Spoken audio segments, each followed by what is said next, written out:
ನಮಸ್ಕಾರ ಆತ್ಮೀಯ ವೀಕ್ಷಕರೇ, ನಾನು ಡಾಕ್ಟರ್ ಚಂದ್ರಶೇಖರ್ ಸರ್ಜಾ, ನಿಮ್ಮ ಲೈಫ್ ಸ್ಟೈಲ್ ಫಿಸಿಷಿಯನ್. ಇವತ್ತು ನಾವು ಅಗಸೆ ಬೀಜ ಅಥವಾ ಫ್ಲಾಕ್ಸ್ ಸೀಡ್ಸ್ ಬಗ್ಗೆ ಸ್ವಲ್ಪ ಮಾಹಿತಿಯನ್ನು ಹಂಚ್ಕೊಳ್ಳೋಣ. ನೋಡಿ, ಸಾಧಾರಣವಾಗಿ ನೀವು ಸುಮಾರು ಕಡೆ ಕೇಳಿರ್ತೀರಾ, ಓದಿರ್ತೀರಾ, ಫ್ಲಾಕ್ಸ್ ಸೀಡ್ಸ್ ಅಥವಾ ಅಗಸೆ ಬೀಜ ನಮ್ಮ ದೇಹಕ್ಕೆ ತುಂಬ ಒಳ್ಳೆಯದು. ಆದರೆ ಸುಮಾರು ಜನ ಒಂದು ಕನ್ಫ್ಯೂಷನ್ನು, ಯಾಕೆ ಒಳ್ಳೆಯದು, ಎಷ್ಟು ತಗೋಬೇಕು, ಹೇಗೆ ತಗೋಬೇಕು, ಯಾವ್ಯಾವುದಕ್ಕೆ ಒಳ್ಳೆಯದು ಅಂತ ಹೇಳಿಬಿಟ್ಟು ಸುಮಾರು ಜನ ಕನ್ಫ್ಯೂಷನ್ ಇದೆ. ಸ್ವಲ್ಪ ಸೈಂಟಿಫಿಕ್ ರಿಸರ್ಚ್ ಪ್ರಕಾರ ಏನು ಹೇಳುತ್ತೆ ಫ್ಲಾಕ್ಸ್ ಸೀಡ್ಸು ನಿಜವಾಗ್ಲೂ ಅಷ್ಟೊಂದು ನಮ್ಮ ದೇಹಕ್ಕೆ, ನಮ್ಮ ಆರೋಗ್ಯಕ್ಕೆ ಸಹಾಯಕಾರಿ ಅನ್ನೋದನ್ನ ನಾವು ವಿಡಿಯೋದಲ್ಲಿ ನೋಡೋಣ. ನೋಡಿ, ಮೊದಲಿಗೆ ವೀಕ್ಷಕರೇ, ಆಯುರ್ವೇದ ಹಳೆಯ ಶಾಸ್ತ್ರಜ್ಞರು ಕೂಡ ಏನು ಹೇಳಿದ್ದಾರೆ ಫ್ಲಾಕ್ಸ್ ಸೀಡ್ಸ್ ಬಗ್ಗೆ ಅಂದರೆ, ಇದೊಂದು ಸ್ವಲ್ಪ ಉಷ್ಣವಾಗಿರುವಂಥ ಒಂದು ವಸ್ತು, ನಮ್ಮ ದೇಹದಲ್ಲಿ ವಾತವನ್ನು ಕಡಿಮೆಯನ್ನು ಮಾಡ್ತದೆ, ಜೊತೆಗೆ ಇದು ಬಲ್ಯ ಅಂದರೆ ಶಕ್ತಿಯನ್ನು ನೀಡುವಂಥ ಒಂದು ಬೀಜಗಳ ಕ್ಯಾಟಗರಿಗೆ ಸೇರುತ್ತೆ, ಮತ್ತು ಮೇದ್ಯ ಅಂದರೆ ನಮ್ಮ ಬ್ರೈನ್ನ ಫಂಕ್ಷನ್ಸ್ನ ಬೂಸ್ಟ್ ಮಾಡುತ್ತೆ ಅಂತ ಹಿಂದಿನ ಕಾಲದಿಂದಾನೇ ಹೇಳ್ತಾರೆ. ಇತ್ತೀಚೆಗೆ ಆಗಿರೋ ರಿಸರ್ಚ್ ಪ್ರಕಾರ ಇದು ಸರಿ ಅಂತ ಇವಾಗ ಹೊಸ ಶಾಸ್ತ್ರಜ್ಞರು ಕೂಡ ಇದನ್ನ ಪ್ರೂವ್ ಮಾಡಿದ್ದಾರೆ. ಯಾಕೆ ಅಂತ ಹೇಳಿದ್ರೆ, ಮೊದಲನೇದಾಗಿ ಇದರಲ್ಲಿ ಒಮೆಗಾ 3 ಫ್ಯಾಟಿ ಆಸಿಡ್ಸ್. ನೋಡಿ ವೀಕ್ಷಕರೇ, ವೆಜಿಟೇರಿಯನ್ಸ್ನಲ್ಲಿ ಅಂದರೆ ಶಾಕಾಹಾರಿಗಳಲ್ಲಿ ಒಮೆಗಾ 3ಯ ಒಂದು ಕೊರತೆ ಸಾಕಷ್ಟು ಕಾಡ್ತಾ ಇರುತ್ತೆ. ಯಾಕಂದರೆ ಸಾಧಾರಣವಾಗಿ ನಾನ್ ವೆಜಿಟೇರಿಯನ್ಸ್ ಫುಡ್ನಲ್ಲಿ, ಈ ಮೀನಿನಲ್ಲಿ ಅಥವಾ ಸಮುದ್ರದಲ್ಲಿ ಸಿಗುವಂಥ ಈ ಏನು ಆಹಾರಗಳಿರ್ತವೆ ನಾನ್ ವೆಜಿಟೇರಿಯನ್ ಫುಡ್ಡು, ಅದರಲ್ಲಿ ಹೆಚ್ಚು ಒಮೆಗಾ 3 ಫ್ಯಾಟಿ ಆಸಿಡ್ಸ್ನ ಅಂಶ ಇರುತ್ತೆ. ಈ ಒಮೆಗಾ 3 ಫ್ಯಾಟಿ ಆಸಿಡ್ಸ್ ನಮ್ಮ ಒಂದು ಬ್ರೈನ್ ಬೂಸ್ಟರ್ ಕೆಲಸ ಮಾಡುತ್ತೆ. ಕೇವಲ ಬ್ರೈನ್ ಒಂದೇ ಅಲ್ಲ, ನಮ್ಮ ಹಾರ್ಟ್ ಹೆಲ್ತ್ಗೂ ಕೂಡ ಈ ಒಮೆಗಾ 3 ಫ್ಯಾಟಿ ಆಸಿಡ್ಸ್ ತುಂಬ ಮುಖ್ಯ. ಸೊ ಹಾಗಾಗಿ ಈ ವೆಜಿಟೇರಿಯನ್ಸಿಗೆ ಬೇರೆ ಎಲ್ಲೂ ಸಿಗೋದಿಲ್ಲ, ಫ್ಲಾಕ್ಸ್ ಸೀಡ್ಸ್ನಲ್ಲಿ ಹೇರಳವಾಗಿರುತ್ತೆ. ಹಾಗಾಗಿ ಒಮೆಗಾ 3 ಫ್ಯಾಟಿ ಆಸಿಡ್ಸ್ನ ರೆಗ್ಯುಲರ್ ಆಗಿ ಕನ್ಸಂಪ್ಷನ್ ಮಾಡೋಕ್ಕಾಗ್ದಲೇ ಇರೋರು ಈ ಫ್ಲಾಕ್ಸ್ ಸೀಡ್ಸ್ನ ರೆಗ್ಯುಲರ್ ಆಗಿ ಯೂಸ್ ಮಾಡ್ಬೋದು. ಒಂದು. ಎರಡನೇದಾಗಿ, ಈ ಬ್ರೈನ್ ಅಲ್ದಲೆ ಹಾರ್ಟ್ಗೂ ಕೂಡ ಒಮೆಗಾ 3 ಫ್ಯಾಟಿ ಆಸಿಡ್ಸ್ ಬಹಳ ಮುಖ್ಯ. ಸಾಧಾರಣ ನೀವು ತುಂಬ ಜನ ಕೇಳಿರ್ಬೋದು, ರಕ್ತದಲ್ಲಿ ನಾಳದಲ್ಲಿ ಬ್ಲಾಕ್ ಉಂಟಾಗಿದ್ದರೆ ಅಥವಾ ರಕ್ತದಲ್ಲಿ HDL ಅಂಶ ಕಡಿಮೆ ಆಗಿದ್ದರೆ ಹಾರ್ಟ್ ಡಿಸೀಸ್ ಬರುತ್ತೆ ಅಂತ ಹೇಳ್ಬಿಟ್ಟು. ಈ HDL ಅಂಶ ಗುಡ್ ಕೊಲೆಸ್ಟ್ರಾಲ್ ಅಂತ.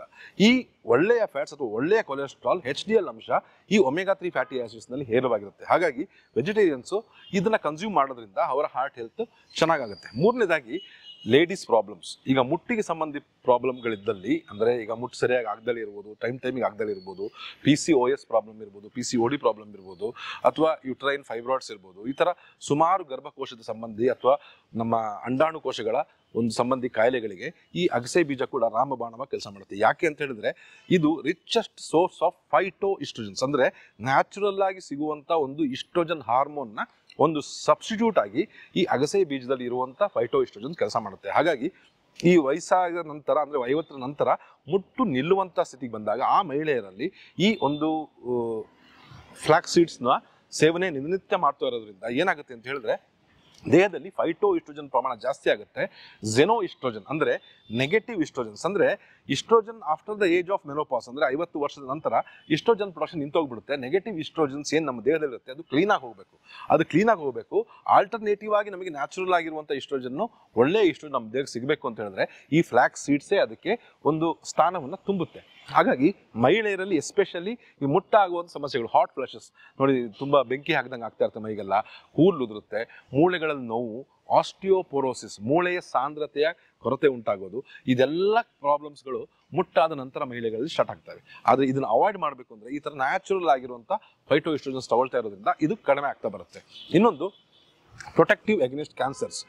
ನೋಡಿ, ನಾನು ಕ್ಯಾನ್ಸರಿಗೆ ಇದು ಮೆಡಿಸಿನ್ ಅಂತ ನಾನು ಹೇಳ್ತಾ ಇಲ್ಲ, ನಮ್ಮ ದೇಹದಲ್ಲಿ ಕ್ಯಾನ್ಸರ್ ಕಣಗಳು ಪ್ರತಿಯೊಬ್ಬನ ದೇಹದಲ್ಲೂ ಇರುತ್ತೆ. ಆದರೆ ಅದು ಅನಿಯಮಿತವಾದಿ ಆದಾಗ ಅದು ಕ್ಯಾನ್ಸರ್ ಆಗಿ ಕನ್ವರ್ಟ್ ಆಗುತ್ತೆ. ಆದರೆ ಈ ಫೈಟೋ ಇಸ್ಟ್ರೋಜನ್ಸ್ ಅಥವಾ ಇದರಲ್ಲಿ ಇರುವಂಥ ಕೆಲವು ಆಂಟಿ ಆಕ್ಸಿಡೆಂಟ್ಸ್ ಏನು ಮಾಡುತ್ತೆ ಅಂತ ಹೇಳಿದ್ರೆ, ಇದು ಆಂಟಿ ಕ್ಯಾನ್ಸರಸ್ ಆಗಿ ಕೆಲಸ ಮಾಡೋದ್ರಿಂದ ನಮ್ಮ ಇಮ್ಯೂನ್ ಸಿಸ್ಟಮ್ನ ರೆಗ್ಯುಲೇಟ್ ಮಾಡುತ್ತೆ. ಅಂದರೆ ನಮ್ಮ ರೋಗ ನಿರೋಧಕ ಶಕ್ತಿ ಸ್ವಲ್ಪ ಏರುಪೇರು ಆದಾಗಲೇ ನಮ್ಮ ಜೀವಕೋಶಗಳು ಕ್ಯಾನ್ಸರ್ ಕೋಶಗಳಾಗಿ ಕನ್ವರ್ಟ್ ಆಗೋದು. ಆದರೆ ಅದನ್ನು ತಡೆಗಟ್ಟುವಲ್ಲಿ ಈ ಫ್ಲಾಕ್ಸ್ ಸೀಡ್ಸ್ ಒಂದು ಅದ್ಭುತವಾದ ಒಂದು ಪಾತ್ರವನ್ನು ವಹಿಸುತ್ತೆ ಅಂತ ಕೂಡ ರಿಸರ್ಚ್ ಪ್ರಕಾರ ಪ್ರೂವ್ ಆಗಿದೆ.